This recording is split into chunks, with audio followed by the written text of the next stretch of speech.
my vegetarian body! Ah! This is my body!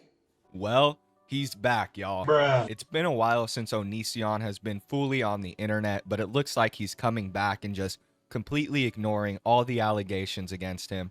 He decided to come back to Instagram of all places. I guess it's because it's easy to get into the algorithm, and there's probably a lot less people on there that actually know who he is. So I'm sure that he's expecting to reach some kind of Gen Z audience. He might also be cross-posting on TikTok. It's pretty concerning because these sites mostly hold younger people. Instagram, TikTok, the algorithm is meant for a younger audience, for a shorter attention span. Seems really weird for somebody with his history to do that. Some of you guys might not know who ONISION is, and I made the mistake in my last EDP video of completely not explaining the scenario. So in this video, I wanted to actually give you guys a good explanation of who ONISION is and why it's probably a good idea that we get him deplatformed. So ONISION was actually a pretty early YouTuber. He started off, I want to say, in the late 2000s, maybe like early 2010s. So he was like one of the OG YouTubers in a sense. He basically would make skit content similar to somebody like Shane Dawson. It was pretty normal shit for the most part, but the shit that wasn't normal was his interactions with teenagers and his interactions in his relationships. He branched off from making skit-like content and started making these videos on a second channel where he would rate people on a forum he set up, and he would have people take pictures of their body in underwear and a bra, and he would do like judging, like body judging shit, you know, like judge your body, rate it 1 out of 10, like weird shit. And I feel like streamers do that now, right? Like that's something that I feel like streamers adopted from him. A lot of streamers will go on sites like Monkey and they'll look for teenage girls just so they can comment on their body and tell them to do vulgar stuff for them. It's weird. Now people are just doing it on live stream. Either way, that was happening a long time ago. Like I said, early 2010s. He had the form. He was having underage girls, I should say, basically putting their photos on his website, and it caused a lot of drama. He freaked out. He had a lot of issues with other YouTubers who were calling him out. One particular YouTuber that comes to mind is Repzion. I know him and Repzion had a beef for a while, but ONISION is a horrible person. Like there's a lot more in his past, but that's just a good synopsis of who he is. And that gives you guys a great outline of why I'm going into this in such an aggressive manner, because this dude just shouldn't be on the internet. Now, I'm not going to be playing any of his songs at all because I'm smarter than that. I already know that even if these songs aren't on YouTube, they're most likely claimed on some kind of third-party app, and it'll definitely get some kind of copyright claim. I already know this dude. He's got all his songs on like DistroKid or something like that. You know what I mean? Some site that will just straight up give anybody a copyright instantly for having his little goofy music in it. So I'm not including any of his songs. They're horrible anyway. It's the same bullshit. The same shit. The same parody bullshit. I'm going to show you guys these videos, and it's basically just one genre. It'll be these videos where he dresses up as one of his haters. And when I say dress up, I mean like he's in the most goofy outfit ever.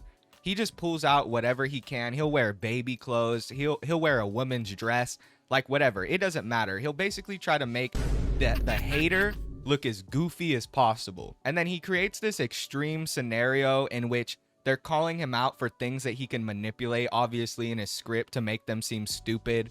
Like, it's things that people aren't arguing against. And if they are arguing against, they're doing it in a way more thought out manner than how he's presenting it in these videos. Hey, ONISION! Hi. Nobody likes you. Okay. Hey, ONISION, you're pathetic. You're a loser. Oh, I'm worse than a pathetic loser. I'm a pitiful imbecile. What I'm are a you? downright dummy. A failure. A moronic, unforgivably worthless person. Yeah, you are. I am the epitome of incompetence, the grand dunce of all A creation. blundering fool, a mindless dolt, a walking disaster. I am the laughing stock of the universe. A clueless simpleton. I am a worthless dimwit who stumbles through life as an embarrassment to my. I am scum. horrifying, disgusting, flying vermin, trash, all rats, and fly. I'm gonna go. I am cancer. I am malignancy. I am sadness. I am disparity, disease. I'm the lowest of the low. Ridiculous. I am the most pathetic.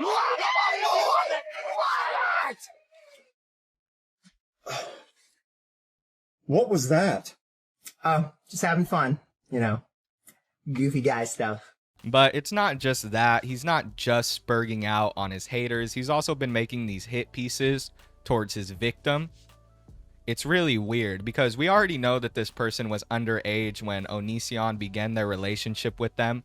It's extremely difficult for him to create any kind of scenario where he was the victim.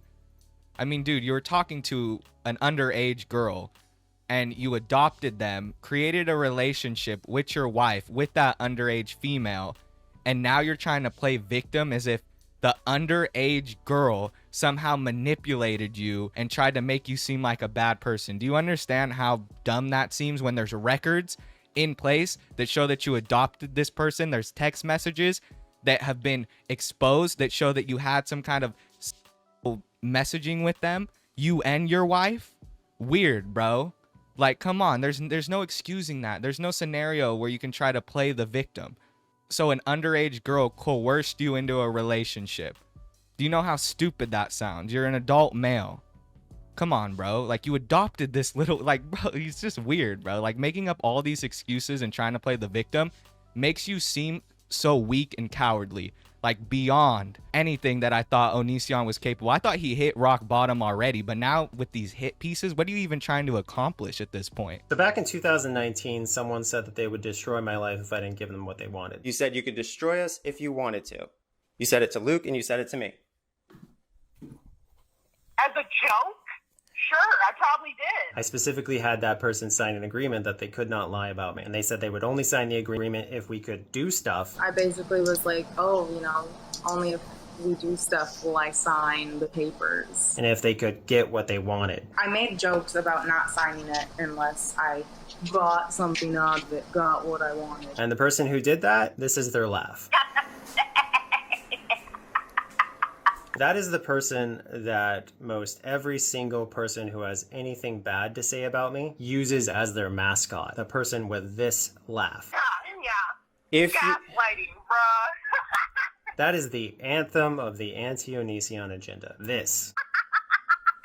So for a very long time, I was a prisoner of fear. I would do whatever I could to make this person happy so that they wouldn't destroy my life as they originally threatened to do. But eventually, I couldn't take it anymore, and I said, you know what? This is what you did to me. I refuse to be with you because of this. And then she apologized for doing so. Although her telling of events has completely and utterly changed since her initial statements. you said sorry for us 2 times.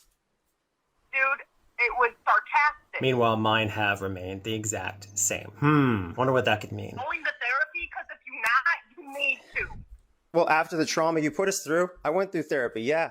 But guess what? Oh, that's good. Anyway, Laffy McLafferson proceeded with her initial threat to destroy my life, and she did so knowing that despite our agreement where she was not allowed to lie about anyone, she, according to her, What money would he get from me? I don't have money. so she admits that what she did, she is doing because she can't be sued. You know, Sir laughs a lot. And you, as an internet community, decided to just ignore all the facts, ignore the story changes, ignore her confessions and admissions, and help her do exactly what she threatened to do in the first place. So the real reason that I'm back, it wasn't just the Best Buy guy. He was kind of like the match, and the flame was me not wanting to be a prisoner of being afraid of bad, horrible people like her and so many of you. And I hope that the skin cancer comes back and eats your off. Now you know. No, now I don't know. Now no one knows because that's just a bunch of clips that you cut out of context, and your main argument was that she laughs a lot. That was your main argument. And then you also said that she admitted to some things. This is a 14-year-old girl, by the way. At the time, they were 14. Now they're not 14. Obviously, now they're older. You know, time moves on and such. But most of the time when these things were happening, they were underage. When ONISION was in a relationship with them, they were literally like from 14 to 18. He adopted this person. So that doesn't make sense. The things that he's saying just is completely out of context. You have to put in perspective that this was a young girl who got, of course she's gonna say some pretty crazy stuff to the person who did it to her, right? Like, that goes without saying. But I feel like the important thing to take away from this is that never use sarcasm against somebody who has victimized you, because they're just gonna throw it right back in your face. I've seen this happen numerous times. Never use sarcasm. Be as straight up as possible, because they will just cut you out of context and completely misconstrue your words. It happens. It happened numerous times before, and it's going to happen again. That's why you have to really choose your words carefully when you're talking about somebody who you're going after legally, because these things can be used in court and there's not a lot of context, you know what I mean? Obviously, Onision's dumb, and he decides to take it to the internet, and I'm sure maybe a couple people seen this and might have been on his side, but either way, like, the greater point I'm trying to make here is that it could have been a lot worse. So you got to be straight up when you're making online posts, even if you're angry at the person. You know what I mean? You can throw a little bit of jabs here and there, but you want to make sure you keep it as straight up as possible. But anyway, y'all, that's it for this video. I basically just wanted to give you guys a rundown of what Onision's doing now that he's back on the internet. I'll flash up his Instagram right now. I don't know if he has a TikTok, but he probably has one of those too. As you can see, he's still making a fool of himself. He's also made some really dumb music videos and parody songs that we could pull out and look at, but I just don't want to risk this video getting copyright struck. So it's whatever. You guys can go look at that on your own time. It's pretty funny. I mean, there's no reason for me to commentate over it. Just go watch it. Anyway, y'all, thank you guys for watching. If you watched all the way till the end, you're the best. If you please could like, comment, and subscribe, that would be greatly appreciated. I'll see y'all in the next one. Peace.